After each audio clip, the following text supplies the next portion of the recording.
그러니까 인류에게 어떻게 보면은 이 시한폭탄이 심해나 극지방에 심어져 있다고 할 수도 있죠.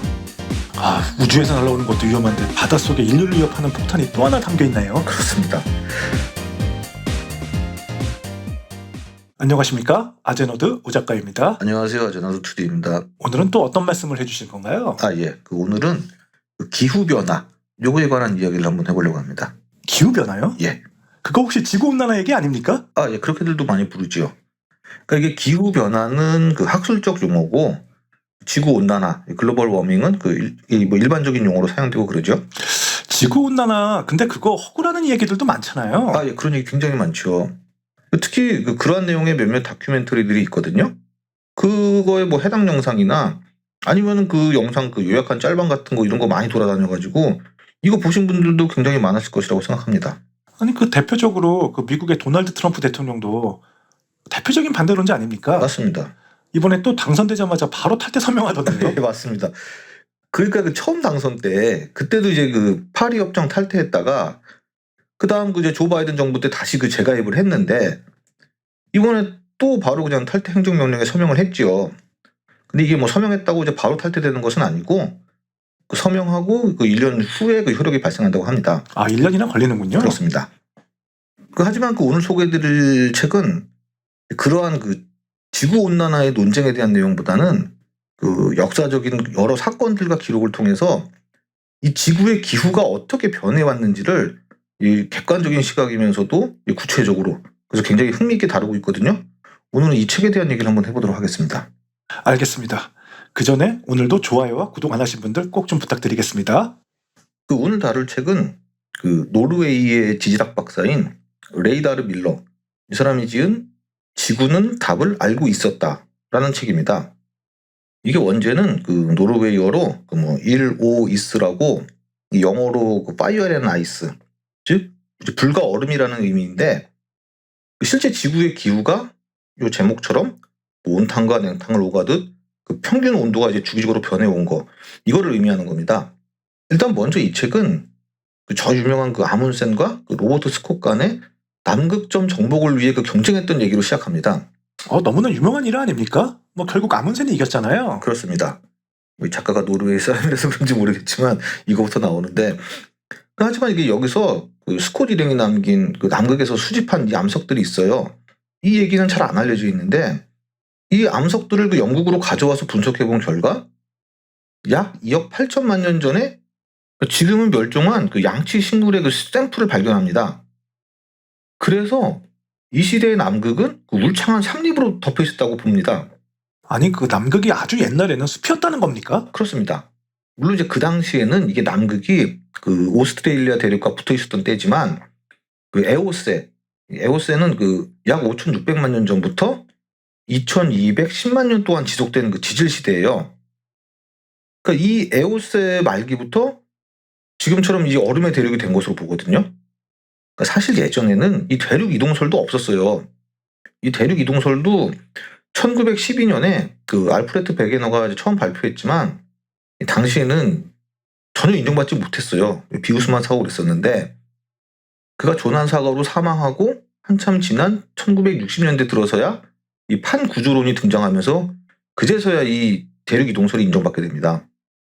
그러니까 이렇게 남극의 변화만 봐도 지구의 기후는 일정치 않고 이제 항상 변해왔다는 걸 알 수 있죠.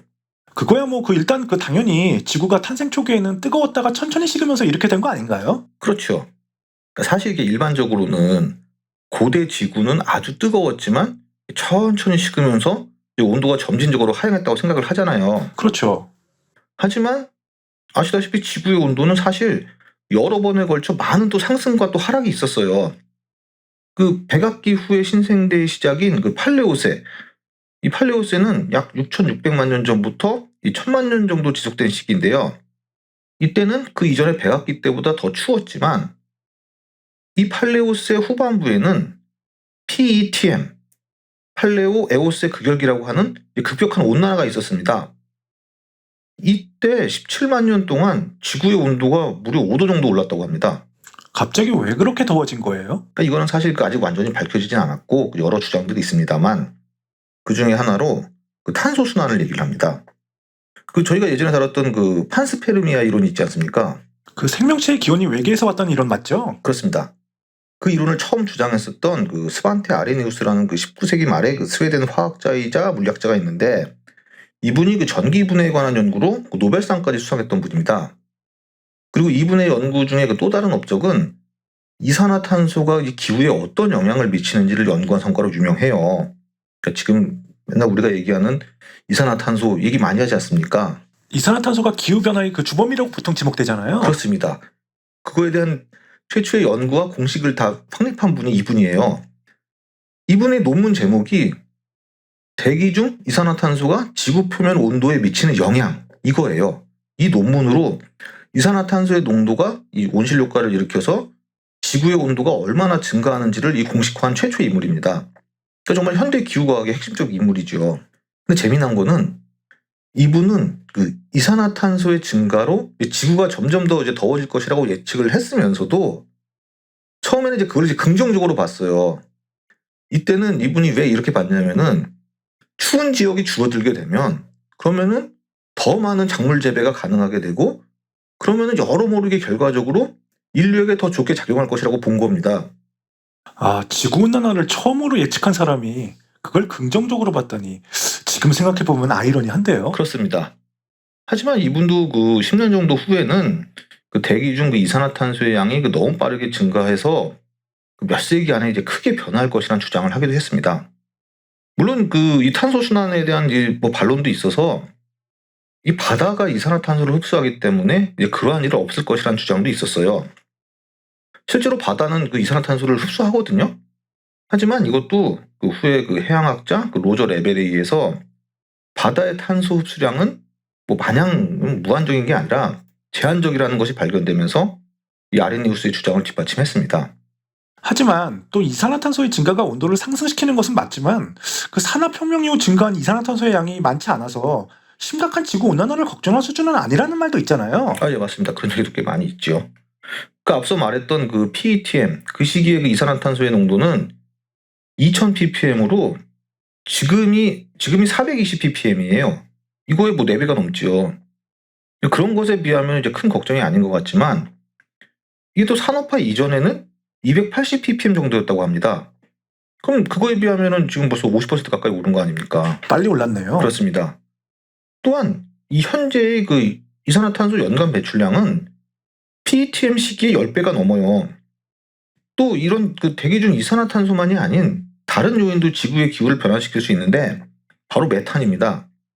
그 2000년 11월에 그 뭐 캐나다 연안에서 그 어부들이 막 물고기를 낚았는데 거기서 뭐 강한 휘발유 냄새가 났고 또 함께 거품들이 막 일어났다고 해요. 그래서 이거 이상하다 싶어가지고 이 샘플을 채취해서 이제 분석을 의뢰를 했는데, 분석 결과 이 심해 해저에 그 메탄 하이드레이트가 발견됐다고 합니다. 메탄 하이드레이트가 뭐예요? 예. 이 하이드레이트는 그러니까 특정 화합물이 물, H2와 결합해서 이 고체 상태로 존재하게 되는 거, 이걸 말합니다. 그러니까 메탄 하이드레이트는 메탄이 이제 물과 결합되어 형성된 이제 고체 덩어리죠. 그래서 이 심해나 이 극지방의 영구 동토층 이런 곳에는 그 메탄이나 아니면 그 탄소와 결합한 이런 가스 하이드레이트들이 이제 많이 매장되어 있을 것으로 봐요. 그러니까 이런 것들은 이제 고압에 의해 형성된 것들인데, 압력이 낮아지게 되면은 이게 기체화되어서, 그러면 이제 기체화가 되면은 기포로 떠오를 거 아닙니까? 그러면서 이제 대기로 방출될 수 있죠. 그래서 앞에서 얘기했던 그 휘발유 냄새와 그 기포들은 분석해본 결과 이 메탄 하이드레이트들이 기포로 떠오른 거, 이걸 발견된 거죠. 이 메탄에 의한 것도 당시 PETM의 원인 중 하나로 보기도 해요. 그러니까 인류에게 어떻게 보면은 이 시한폭탄이 심해나 극지방에 심어져 있다고 할 수도 있죠. 아, 우주에서 날아오는 것도 위험한데 바닷속에 인류를 위협하는 폭탄이 또 하나 담겨 있나요? 그렇습니다. 물론 근데 이제 이거는 그 단기적으로는 큰 영향이 없다는 보고도 있어요. 아, 다행입니다. 예. 그러니까 저 메탄 폭탄들이 터지려면 지구의 온도가 5도 이상 상승해야 한다는 연구도 있고요. 하지만 지구의 온도가 점점 올라가는 걸 생각해 보면 뭐 단시일 내는 모르겠지만 정말 장기적 시각으로 보면 안심할 내용은 아니죠.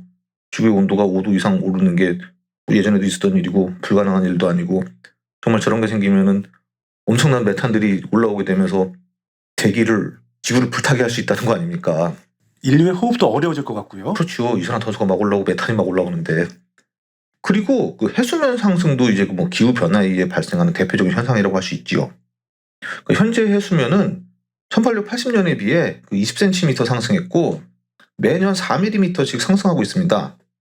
뭐 이게 얼마 아닌 것 같지만 그 유엔 산하의 기후 변화에 관한 그 정부 간 협의체인 IPCC 여기서 말하기를 2100년에는 이게 84cm 정도까지 오르고 2300년에는 6m 가량 높아진다고 합니다. 6m면 엄청나잖아요. 어마어마한 높이죠. 그렇죠. 현 세계 인구의 10억 명 가량이 그 해안 지역에 살고 있기 때문에 이건 정말 심각한 문제가 될 수밖에 없습니다. 그래서 이 책은 이렇게 과거부터 발견된 뭐 여러 사건들이나 뭐 이런 지질학적 발견, 또 각종 연구 결과들 뭐 이런 것들의 사례를 하나하나씩 소개하고 풀어가면서 이 고대 지구에서부터 이 현대까지 이제 각종 여러 기후 변화의 사례를 설명하고 있어요. 뭐 무분별하거나 이렇게 뭐 단편적인 데이터, 뭐 요것만 갖고 뭐 지구 온난화가 맞다 아니다를 얘기하는 것이 아니라 굉장히 광범위한 분야를 다루고 있고요. 오늘 저희가 소개한 이런 내용들은 정말 책의 일부분입니다. 굉장히 많은 내용들이 담겨 있거든요. 그리고 이 책에 보면은 그 빙하기가 다시 오는 그 영화 그 투모로우 있지 않습니까? 그거에 대한 내용도 나와요. 더 데이 애프터 투마로우요? 맞습니다. 영화 말씀해 주셔서 말인데 그럼 정말 다음 빙하기는 언제 오는 겁니까? 아, 예, 그건 정말 다음 빙하기 얘기 많은데 이게 1972년에 그 브라운 대학교에서 그 당시 요 관련 학자들 뭐 42명이 모여서 다음 빙하기 도래시기에 대해서 논의를 했다고 합니다. 뭐 그게 거의 뭐 이제 다음 빙하기에 대한 처음 연구였다고 하는데 그 당시 의견은 인류가 개입하지 않는 한 지금의 현재의 온난기는 곧 끝날 것이다. 이런 내용이었다고 해요. 빙하기가 곧 온다는 얘기죠. 그 1975년에는 그 뉴스위크지에서 더 쿨링 월드라는 제목으로 빙하기가 곧 올 것이다라는 내용을 막 싣기도 했습니다.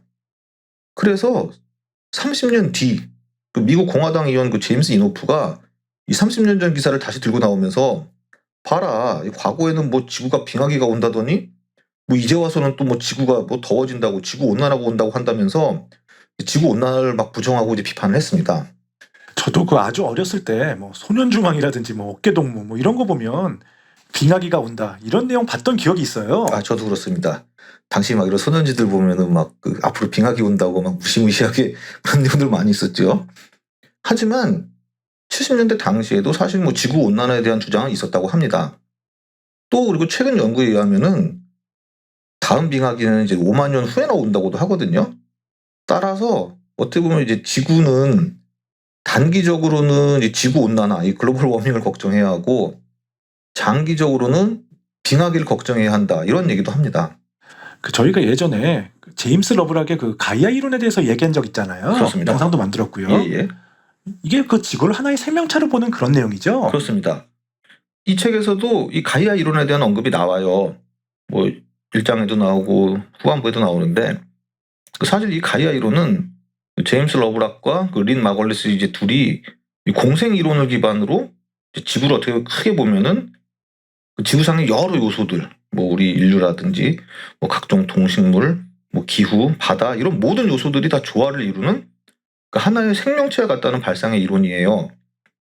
당시로서는 이제 굉장히 급진적 이론이다 보니까 뭐 리차드 도킨스라든지 뭐 스티븐 제이 굴드 같은 사람들에게 이제 굉장히 비난을 받았지만 이게 현재는 그 환경 문제 등으로 인해서 재조명되고 있는 부분이 있기도 하지요. 제가 그때 말씀드렸죠. 네. 그래서 가이아 이론은 결국 이 지구는 자기 조절 능력이 있다고 얘기를 합니다. 여기서의 지구는 이런 지질학적 개념이 아닌 그러니까 우리를 포함한 정말 이 지구상의 모든 것을 포함한 것으로 보면은 인류가 앞으로의 그 환경 문제에 대해서도 정말 잘 대처해서 과거 에오스 시대의 저 뜨겁고 불타는 지구의 환경은 잘 피할 수 있을 것이라고 봅니다. 다만 뭐 앞으로 인류가 어떻게 하느냐가 중요하겠죠. 긍정적인 예측도 있군요. 그렇습니다. 알겠습니다. 여러분들은 지구 온난화에 대해서 어떤 생각을 갖고 계신가요? 댓글로 많이 좀 달아주시고요. 오늘은 최근에 출판된 지구는 답을 알고 있었다라는 책을 통해 지구 온난화와 기후 변화에 대해서 한번 이야기해봤습니다. 흥미로우셨다면 좋아요와 구독 좀 많이 부탁드리겠고요. 저희는 다음 시간에 더 좋은 영상으로 다시 찾아뵙겠습니다. 지금까지 아제너드였습니다. 시청해주셔서 감사합니다. 감사합니다.